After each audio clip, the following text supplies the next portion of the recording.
que o Brasil já pode comemorar a sexta melhor notícia do ano e que, evidentemente, sites de jornais e revistas, televisões e rádios que estão por aí só tocando notícia contra o Brasil não vão te mostrar. Pois bem, caso você ainda não tenha se dado conta, acabaram as notícias de invasão de terras pelo MST, o tal do Movimento Sem Terra, que de distribuição de terras não tinha nada e que, na verdade, foi montado na era PT para atrasar o agronegócio do Brasil e distribuir terra alheia para aquele governo. É isso mesmo que você ouviu.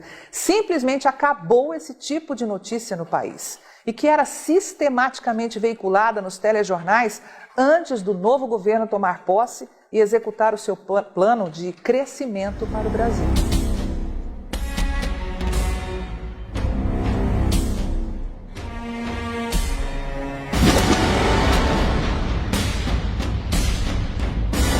O novo governo acabou com esse movimento terrorista que por décadas tentou destruir o agronegócio brasileiro, manipulando uma massa de pessoas carentes economicamente para invadir propriedades alheias.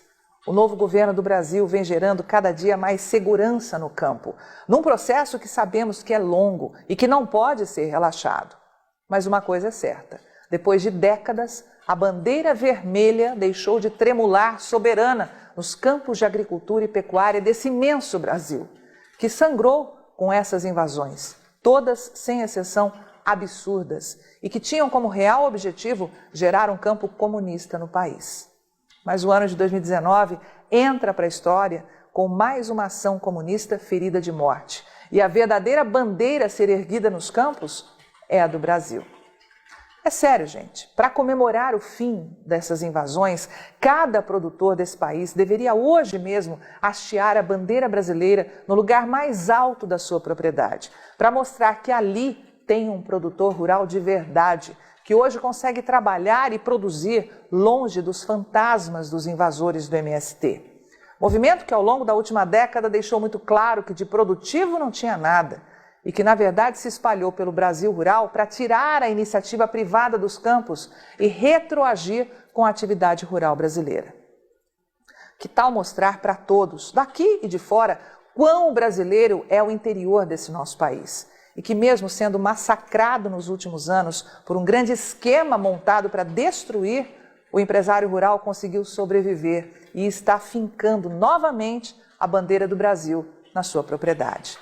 Coloque a maior bandeira que encontrar, para que todos possam ver que a produção agro do Brasil é verde e amarela.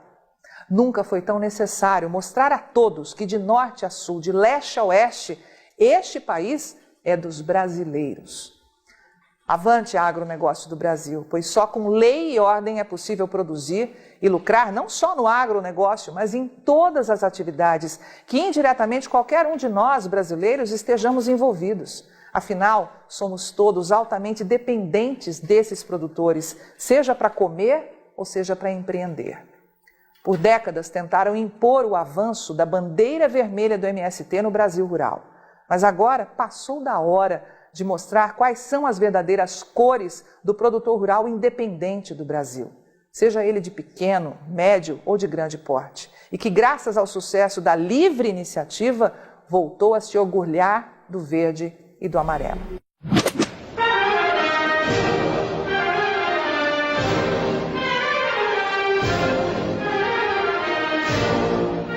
Mas não descanse. Ainda temos um mundo de terras invadidas no passado, espalhadas pelo nosso Brasil rural e que devem ser devolvidas aos seus verdadeiros donos. Portanto, chegou a hora de gerar notícias que mostram as antigas propriedades rurais sendo devolvidas aos seus legítimos proprietários. Mas isso, é claro, a imprensa que toca notícia só contra o Brasil não vai divulgar.